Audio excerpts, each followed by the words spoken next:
Wakati mkutano wa maombi kati ya Yesu na Baba yake unamalizika hapa katika bustani ya Getsemane, Injili ya Mathayo inatuambia katika sura ya 26 mstari wa 45 kwamba Yesu anawaendea na kuwaamsha wanafunzi wake waliokuwa wamelala na kutangaza, saa imefika na Mwana wa Adamu anasalitiwa mikononi mwa wenye dhambi. Inukeni, twendeni, msaliti wangu yuko karibu. Sasa, pamoja na tangazo hili la kushangaza, Injili ya Yohana katika sura ya 18 inatupa maelezo ya kile kilichotokea baadaye. Mtu wa kwanza kuingia bustanini ni Yuda.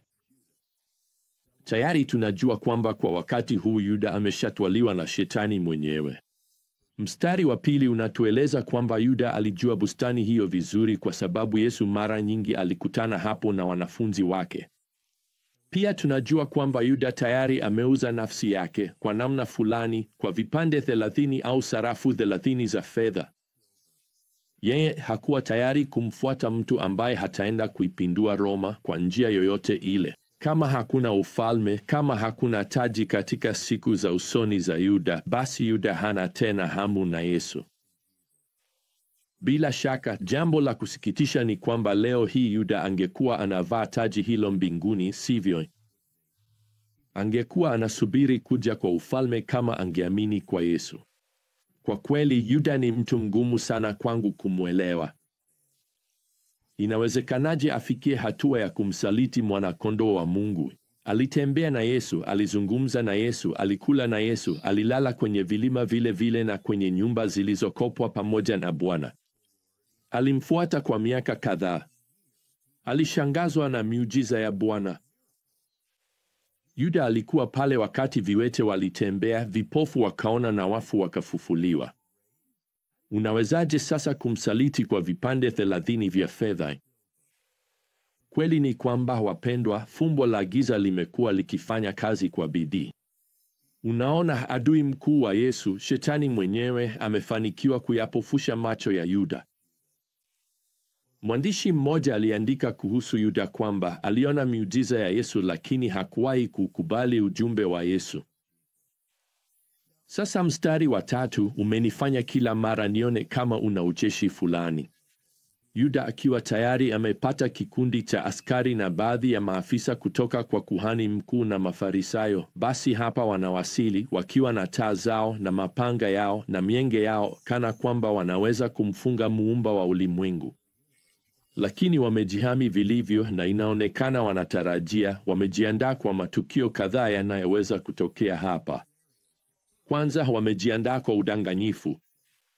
Hakika ndiyo maana mpango ulikuwa Yuda amtambulishe Yesu kwa busu.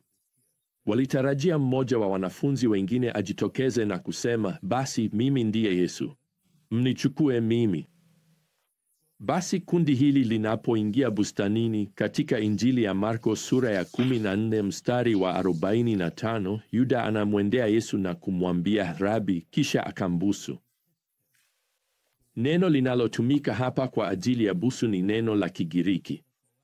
Ni neno linaloonyesha upendo.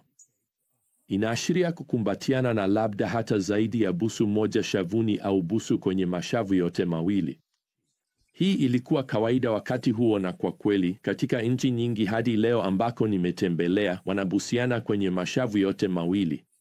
Inaashiria upendo, umoja kanisani kati ya ndugu, na kwa kweli hili linamfanya Yuda aonekane wa kuchukiza zaidi. Kwa hiyo jaribu tu kufikiria, wapendwa, lile tukio la kiroho lisiloonekana linalotokea hapa. Yuda akiwa amekaliwa na Shetani anambusu Mwokozi shavuni. Kwa kweli hapa nyoka anamkumbatia jua. Na pumzi moto ya yule joka wa zamani sasa iko juu ya shavu la mkombozi. Na usikose kuelewa hata kwa sekunde moja, Yesu alijua hilo. Lakini licha ya hayo, hakuna majibu ya hasira kutoka kwa Yesu. Unajua, mimi ningesema, Yuda, wewe unanifanya nihisi kichefuchefu, niondoke. Lakini katika Injili ya Mathayo sura ya 26 mstari wa 50, Yesu anamwambia kwa upole na anasema, rafiki, fanya kile ulichokuja kufanya. Unaweza kufikiria hilo? Rafiki, fanya kile ulichokuja kufanya. Usaliti ni jambo baya kila wakati, lakini linapotokea kwa busu, yaani linapotoka kwa mtu unayempenda, labda rafiki au ndugu, linaumiza sana moyo.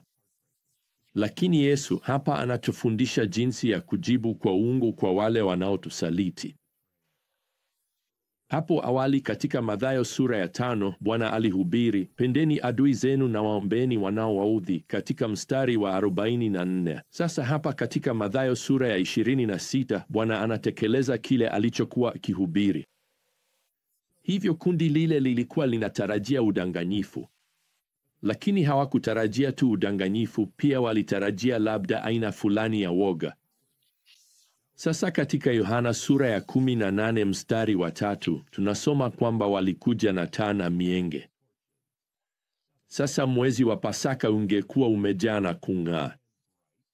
Mstari wa 18 unatueleza kwamba usiku huo ulikuwa baridi, na hivyo kuna uwezekano mkubwa kwamba anga lilikuwa wazi na safi. Hapo kulikuwa na mwanga wa kutosha kuona njia yao vizuri kuingia bustanini kwenye mteremko huu wa mlima hii usiku wa mwangaza wa mwezi. Sasa mwenge mmoja au miwili kwa viongozi ingekuwa inatosha. Basi kwa nini kuna mienge na taa nyingi miongoni mwao? Wako wote wamebeba mmoja. Naam, nadhani kwa sababu moja, walitarajia Yesu angekimbia na kujificha. Walidhani wangelazimika kumtafuta kati ya miti na kwenye vichochoro na mianya ya mteremko ili kumpata Yesu. Wangehitaji kila taa iwezekanavyo ili kuchumbulia juu kwenye ile miti ya mizeituni, labda waangalie nyuma ya kila jiwe. Lakini badala ya kujificha, mstari wa 4 unatueleza kwamba Yesu alijitokeza mbele na kujitambulisha kama mtu wanaomtafuta. Sasa naamini walikuwa wanatarajia jambo moja zaidi hapa walipoingia bustanini. Walitarajia upinzani. Hapa katika Yohana 18:3 inatuambia kwamba Yuda alikuja na kikundi cha askari. Sasa neno la Kigiriki linaashiria kikosi cha Warumi. Hicho kingekuwa na askari 600 wa Kirumi waliokuwa na silaha. Kisha kulikuwa na maafisa kutoka kwa makuhani wakuu na Sanhedrini kama tulivyoambiwa. Walikuwa na kikosi chao binafsi cha polisi ili kudumisha amani na kutekeleza maagizo yao ya kimahakama. Kwa hiyo una mamia ya askari wakiwa na silaha nzito wakija kumkamata seremala asiye na silaha. Kwa nini? Basi ngoja nikuambie, walijua kwamba hakuwa seremala wa kawaida. Walikuwa wameona miujiza yake, maonyesho yake ya nguvu kuu. Kwa hiyo walikuwa wamejiandaa, walidhani, kwa upinzani wa kimiujiza kidogo. Basi Injili ya Yohana inaandika kilichotokea baada ya hapo hapa kwenye mstari wa 4. Kisha Yesu, akijua yote yatakayompata, akatoka mbele na kuwauliza, mnamtafuta nani? Wakamjibu, Yesu wa Nazareti. Yesu akawaambia, mimi ndiye.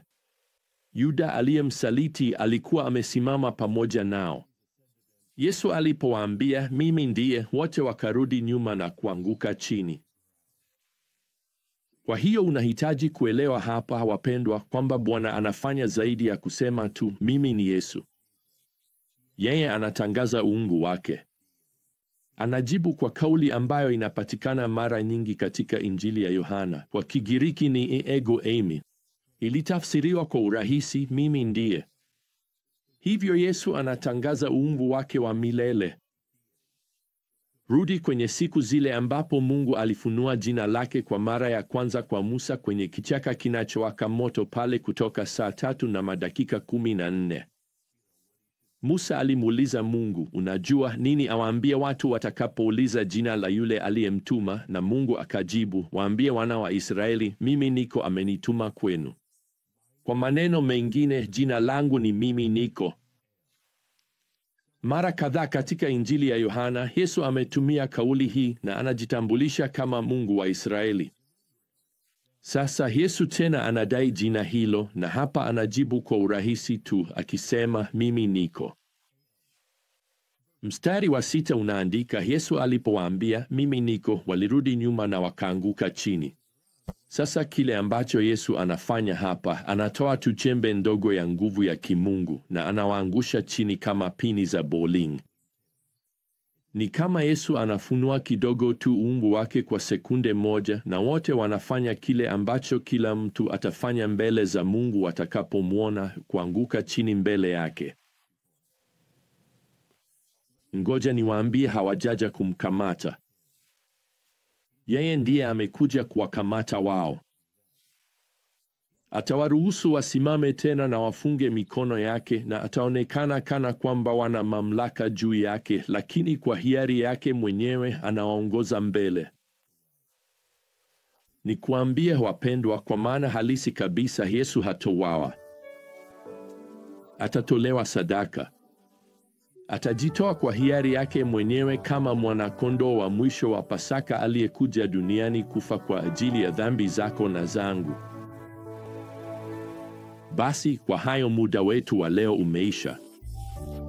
Mpaka tutakapokutana tena kwenye safari yetu kupitia Injili, neema ya Bwana Yesu Kristo na upendo wa Mungu na ushirika wa Roho Mtakatifu uwe nanyi nyote.